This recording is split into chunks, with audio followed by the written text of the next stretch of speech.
नमस्कार मित्रांनो, मी फिश घेण्यासाठी फिश दुकानात गेलो असता मला तेथे शिल्लक असलेले फिश दिसले. हे आहेत टीन फॉल. टीन फॉल खूप छान दिसतात.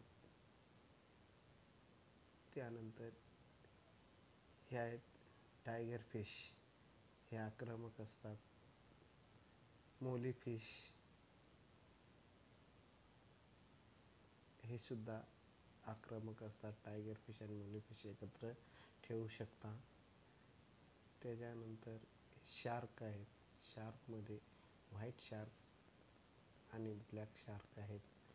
त्याच्यानंतर हा एक ऑस्कर आहे. 6 ते 7 इंचचा आहे. घेण्यासाठी संपर्क साधा. महायोग फिश अँड बर्डा हाऊस, कळवण. माझ्या चला वाचूया यूट्यूब चॅनलला सबस्क्राईब करा. व्हिडिओ आवडल्यास शेअर करा. धन्यवाद.